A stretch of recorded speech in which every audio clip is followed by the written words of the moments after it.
আজকের একাদশ দ্বাদশ শ্রেণীর বিষয় সমাজবিজ্ঞান প্রথম পত্র অধ্যায় একাদশ সামাজিক পরিবর্তন। এখান থেকে আমাদের আলোচনার বিষয় সামাজিক পরিবর্তন, বিবর্তন, প্রগতি এবং উন্নয়নের সম্পর্ক। তাহলে এখন দেখা যাক এই বিষয় নিয়ে আমরা এখন আলোচনা করব।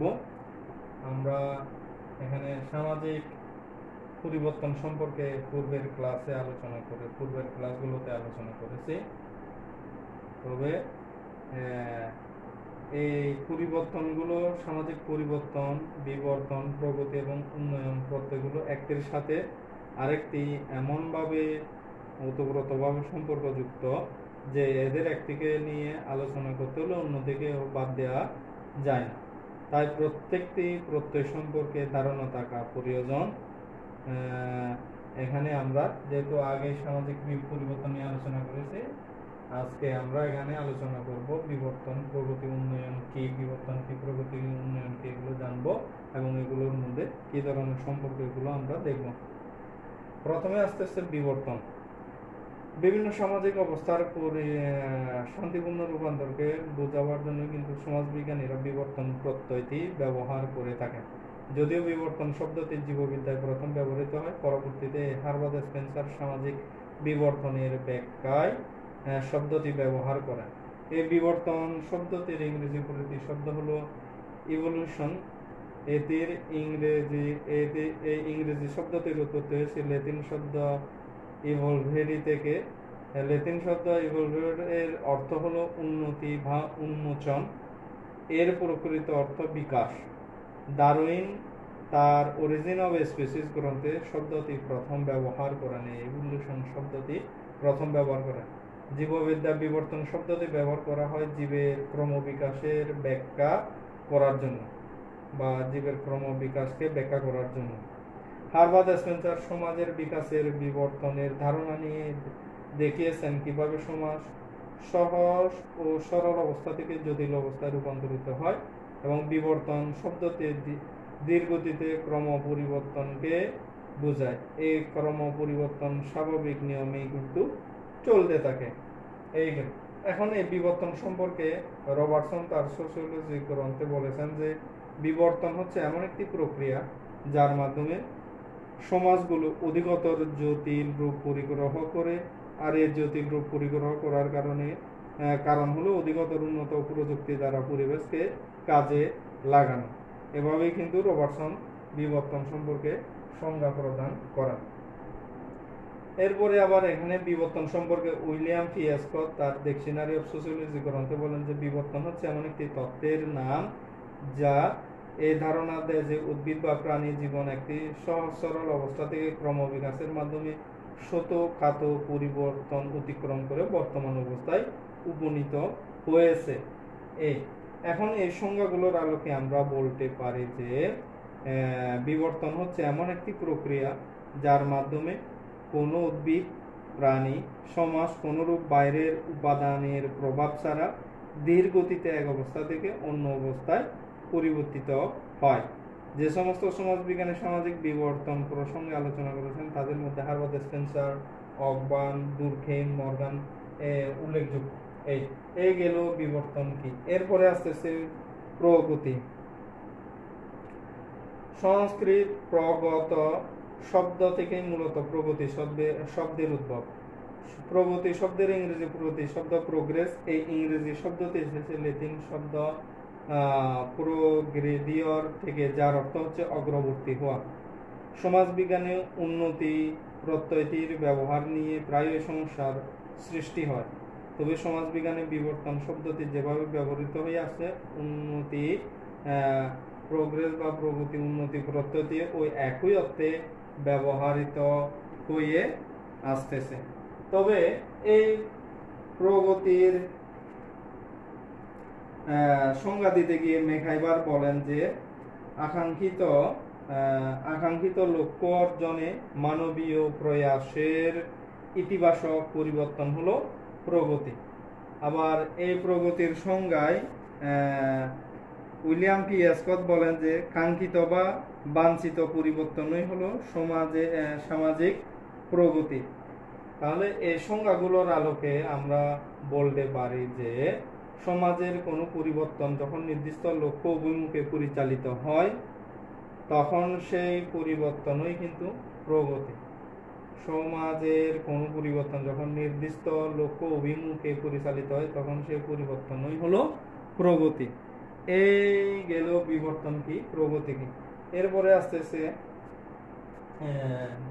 উন্নয়ন বা ডেভেলপমেন্ট।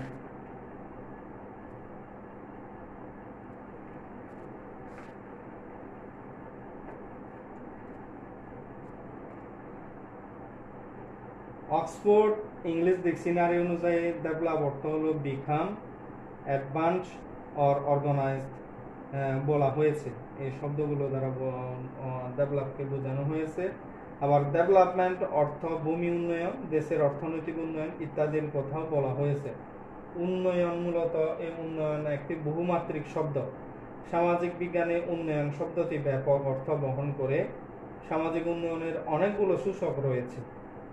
উন্নয়ন বলতে এই সূচকগুলোর আলোকে উন্নয়ন বলতে অর্থনৈতিক উন্নয়ন, সামাজিক উন্নয়ন, শিক্ষার উন্নয়ন, কৃষি উন্নয়ন, চিকিৎসা ব্যবস্থার উন্নয়ন, গ্রাম উন্নয়ন, নগর উন্নয়ন ইত্যাদিকেও বোঝানো হয়।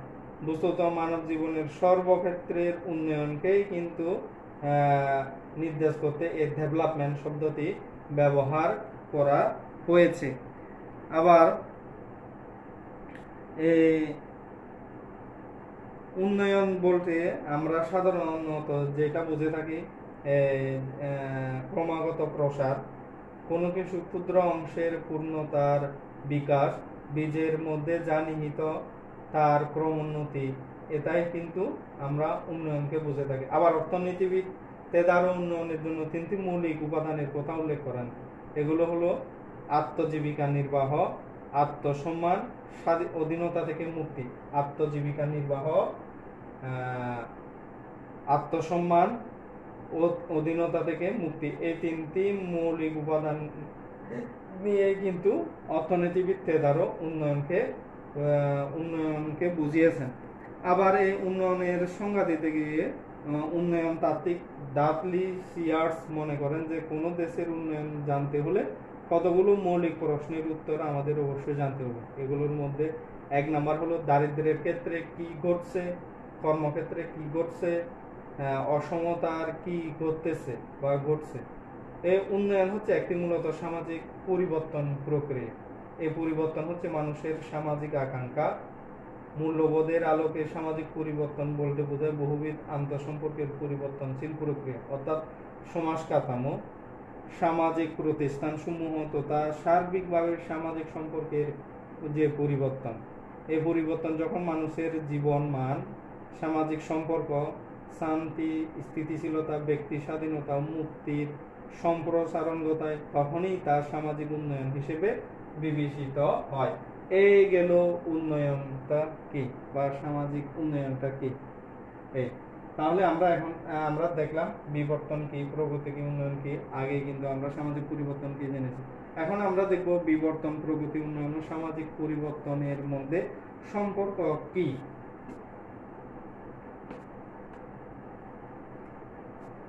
পরিবর্তন, বিবর্তন, প্রগতি ও উন্নয়ন প্রত্যয়গুলো নিয়ে সমাজবিজ্ঞানী, রাষ্ট্রবিজ্ঞানী, অর্থনীতিবিদ ও উন্নয়ন সমাজবিজ্ঞানীদের মধ্যে মতপার্থক্য রয়েছে। সমাজতত্ত্ববিদরা এই প্রত্যয়গুলোকে কখনো এক অর্থে আবার কখনো বা ভিন্ন অর্থে ব্যবহার করেছেন।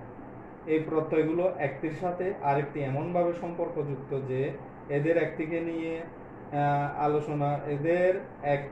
আলোচনা করতে হলে অন্যদিকে বাদ দেওয়া কখনোই সম্ভব নয় বা বাদ দেওয়া যায় না।